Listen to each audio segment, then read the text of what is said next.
interesting organisation, Apprenticeships for England, because it's Lindsay McCurdy runs it, and it is essentially a LinkedIn group. It's not even a paid-for subscription organisation. So she's trying to be a voice for people. She has deep concern and passion for apprenticeships. The question of has education lost its way with providing apprenticeships, I mean it's a very good one actually.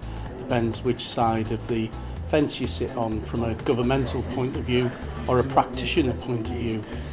As a practitioner, I feel that apprenticeships play a really important part of educational and training provision for young people. As a policy maker, I believe apprenticeships are a vehicle to meet targets, both funding targets and to reduce needs targets. So it's, like I say, it depends which side of the fence you sit on. I don't believe that education has lost its way. I believe that education, though, does need to be a continually evolving process, and we need to recognise that there are issues around within the UK when it comes to skills, and we need to ensure that we have an education system at all levels that recognises the need to tackle those issues, those skill issues, and recognises the fact that the skills that are going to be required in the 21st century and going forward are going to be very different from the skills that perhaps were required 40, 50 years ago. We in the country only have 150,000 businesses offer apprenticeships. Actually, if we could get 1 in 10 businesses to give young people a chance of an apprenticeship, we would actually solve the youth unemployment problem. Why are we reforming apprenticeships? Well, we think it's vital that we put employers in the driving seat of apprenticeship reform, so giving them control over the standards that apprenticeships will work towards to prove their competence, giving employers control over how apprentices are going to be assessed against those standards, to make sure that they're really responsive and rigorous and they meet the needs that employers say that they need for the wider economy and our growing skills base. I don't think education has lost its way with apprenticeships and alternatives. I really don't. I actually think that it's a great thing that apprenticeships are getting a stronger momentum and a hold. And the big part of that is selling to more than to training providers and businesses, but to young people and their parents, that there is an actual real option leaving school. Just like the difference between the attitude of going to university or doing an apprenticeship, or the attitude between doing a BTEC and an A-level. You know, there's a certain level of snobbery that's attached to that. And it shouldn't, because there's particularly a lot of industries where the technical skills are far more important than the academic skill. And that means real employability, real skills that you can actually use.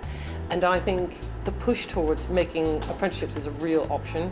And I know that David Cameron, or particularly Matthew Hancock, really wants to say when you leave school, you know, apprenticeship or you know, going to university.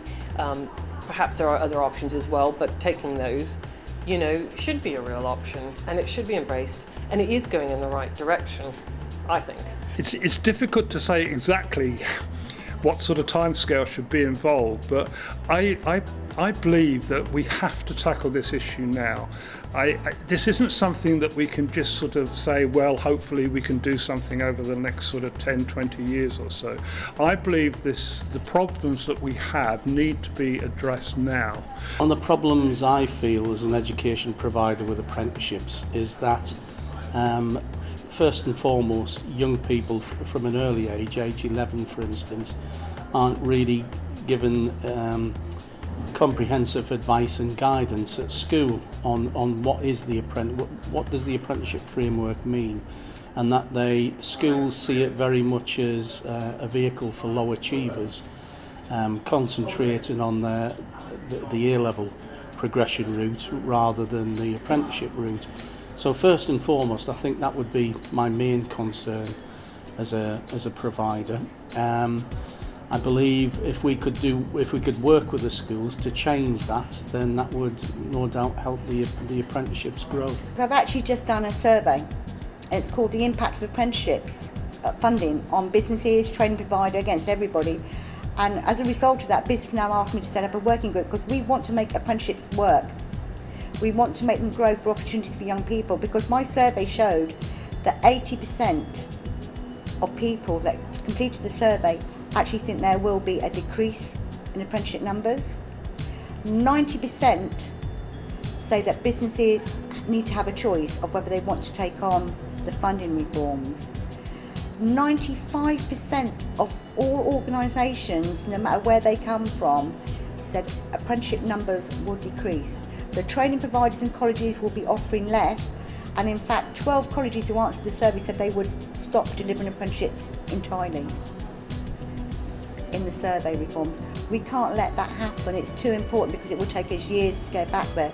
So we all need to be working together, which is the point of this conference, and where we're coming from is that people start talking to one another and we get a system that actually works for everybody. So what I'm hoping from this conference today is really wanted to take the opportunity to talk directly to a number of providers who I know have got some serious and genuine concerns about how they see their organisations operating in the new world, concerns about the funding approach, and how they might respond to that.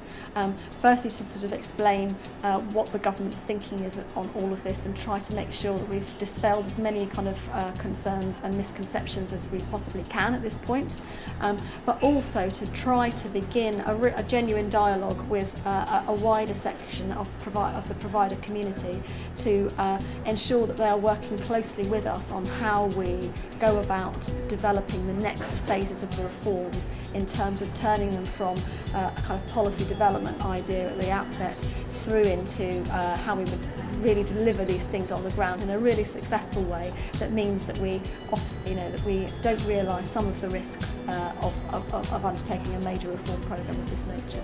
What I'm taking away from this conference is the fact that we've had the opportunity to engage with policymakers and also to network with people in similar positions, other learning providers, to share good practice and to have a common accord across the sector. And that's if we've got a strong voice, then that forces government to listen to us, and maybe we can change the views of the policymakers.